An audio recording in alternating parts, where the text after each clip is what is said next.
नमस्कार दोस्तों, मैं रवीश कुमार। आज का यह वीडियो बहुत बड़ा खुलासा करने वाला है, क्योंकि सवाल सिर्फ इतना नहीं है कि योगी आदित्यनाथ की राजनीति सुरक्षित है या नहीं। असली सवाल यह है कि क्या उत्तर प्रदेश में चल रहा योगी का बुलडोजर मॉडल अब सुप्रीम कोर्ट की सीधी नजर में आ चुका है, और क्या आने वाले समय में योगी सरकार को अपने सबसे ताकतवर हथियार पर ब्रेक लगाना पड़ेगा।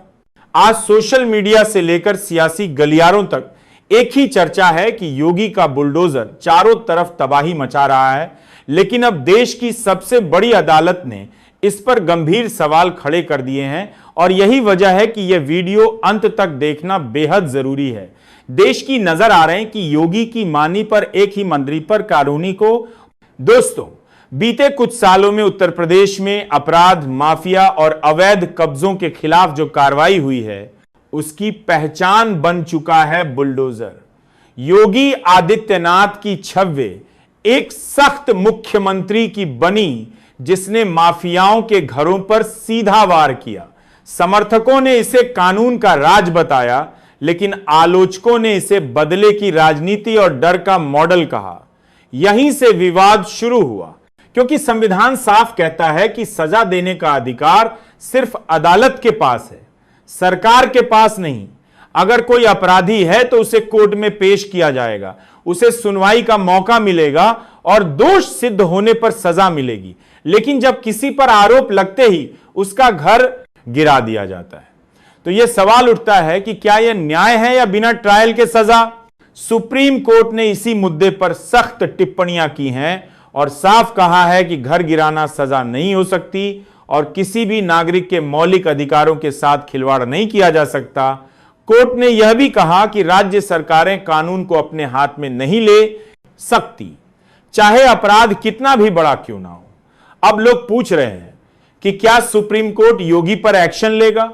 दोस्तों, भारत की संवैधानिक व्यवस्था में सुप्रीम कोर्ट सीधे किसी मुख्यमंत्री से इस्तीफा नहीं मांगता, लेकिन कोर्ट के आदेश इतने सख्त होते हैं कि सरकार को अपनी नीति बदलनी ही पड़ती है।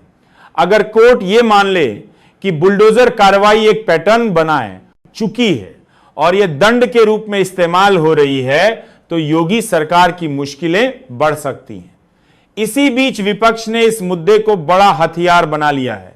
समाजवादी पार्टी और कांग्रेस लगातार कह रही हैं कि योगी का बुलडोजर कानून व्यवस्था नहीं बल्कि डर की राजनीति है और यह संविधान के खिलाफ है।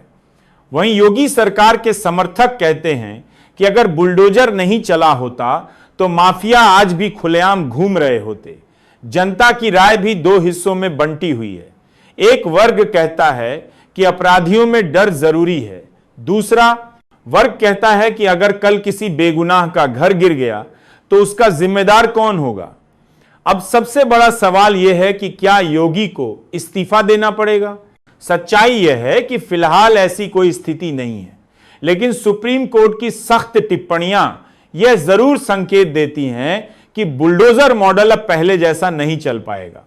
आने वाले समय में सरकार को हर कार्यवाही से पहले कानूनी प्रक्रिया को और मजबूत करना पड़ेगा। नोटिस, सुनवाई और अदालत की अनुमति को नजरअंदाज नहीं किया जा सकेगा। दोस्तों, यह लड़ाई योगी बनाम सुप्रीम कोर्ट की नहीं है, यह लड़ाई है ताकत और कानून के बीच संतुलन की। योगी का बुलडोजर कुछ लोगों के लिए न्याय का प्रतीक है तो कुछ के लिए भय का। अब देखना यह है कि सुप्रीम कोर्ट इस पर कितनी सख्ती दिखाता है और क्या योगी सरकार अपने सबसे चर्चित मॉडल में बदलाव करती है या नहीं। आपकी राय क्या है? बुलडोजर जरूरी है या सिर्फ कानून का रास्ता ही सही है? कमेंट में जरूर बताइए।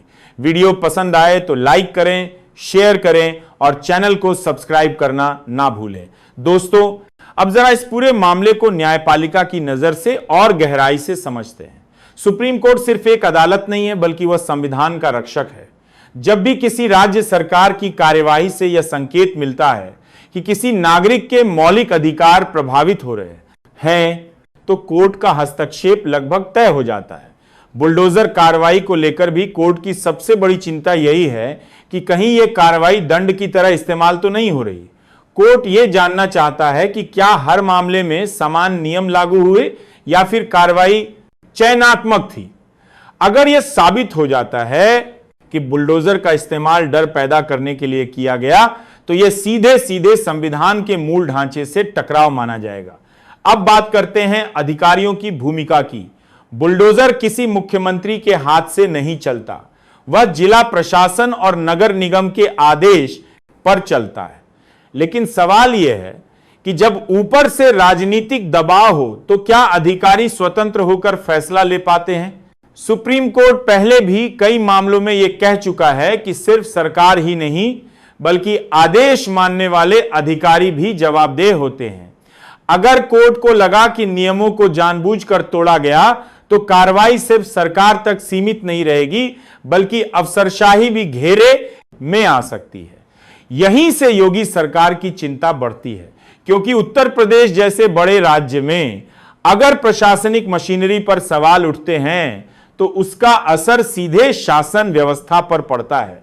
सरकार को यह डर रहता है कि अगर किसी एक मामले में भी कोर्ट ने सख्त उदाहरण पेश कर दिया तो आगे हर बुलडोजर कार्रवाई पर कानूनी अड़चनें खड़ी हो जाएंगी। इसका मतलब यह होगा कि योगी का सबसे चर्चित मॉडल धीमा पड़ सकता है। अब इस पूरे घटनाक्रम का असर राष्ट्रीय राजनीति पर भी पड़ता है। योगी आदित्यनाथ सिर्फ उत्तर प्रदेश के मुख्यमंत्री नहीं है बल्कि बीजेपी की राष्ट्रीय राजनीति में एक बड़े चेहरे के तौर पर देखे जाते हैं। ऐसे में अगर उनकी कार्यशैली पर सुप्रीम कोर्ट बार बार सवाल उठाता है तो इसका असर पार्टी की रणनीति पर भी, चाहे अनजाने में ही क्यों ना हो, तो उसका असर दूर तक जाता है। अब यहां एक और सवाल उठता है कि क्या इस पूरे मामले में जवाबदेही तय होगी या फिर यह भी कुछ दिनों का शोर बनकर रह जाएगा। भारत की राजनीति में हमने बार बार देखा है कि कई बड़े विवाद समय के साथ दबा दिए जाते हैं, खासकर तब जब सत्ता मजबूत हो और विपक्ष बिखरा हुआ हो। लेकिन कुछ मामले ऐसे होते हैं जो समाज की अंतरात्मा को झकझोर देते हैं और यह मामला भी उसी दिशा में जाता दिख रहा है। मुस्लिम संगठनों और सामाजिक कार्यकर्ताओं की ओर से यह मांग उठ सकती है कि इस घटना की निष्पक्ष जांच हो ताकि सच्चाई सामने आ सके और भविष्य में ऐसी घटनाओं की पुनरावृत्ति ना हो। यहां यह समझना भी जरूरी है कि विरोध का तरीका क्या होगा। अगर विरोध उग्र होता है तो सत्ता को मुद्दे को कानून व्यवस्था का रूप देने का मौका मिल सकता है, लेकिन अगर विरोध शांतिपूर्ण और संवैधानिक रहता है तो नैतिक दबाव कई गुना बढ़ जाता है। यही वजह है कि इतिहास गवाह है कि सबसे असरदार आंदोलन वही रहे हैं जो कानून के दायरे में रहकर लड़े गए। अब बात करते हैं नीतीश कुमार की राजनीतिक छवि की। नीतीश कुमार को लंबे समय से सुशासन और संतुलित राजनीति का चेहरा माना जाता रहा है। ऐसे में यह विवाद उनकी उसी छवि को सीधी चुनौती देता है। सवाल यह नहीं है कि उन्होंने क्या इरादा किया था, सवाल यह है कि जनता ने क्या देखा और क्या महसूस किया।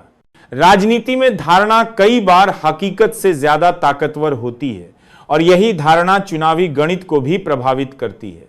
आने वाले समय में अगर यह मुद्दा ठंडा नहीं पड़ा तो विपक्ष इसे बार बार उठाकर नीतीश कुमार को कटघरे में खड़ा करेगा। खासकर चुनावी गणित को बार बार उठाकर गाड़ में भी माहौल में ऐसे मुद्दे और भी ज्यादा धारदार हो जाते हैं। वहीं सत्ता पक्ष की कोशिश होगी कि इसे गलतफहमी या बढ़ा चढ़ाकर पेश किए गए मामले के तौर पर दिखाया जाए।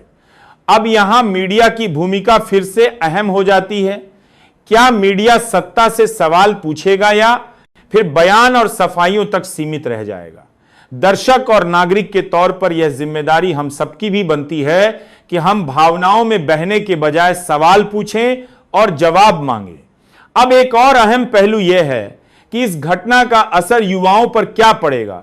आज का युवा सोशल मीडिया से राजनीति को देखता और समझता है।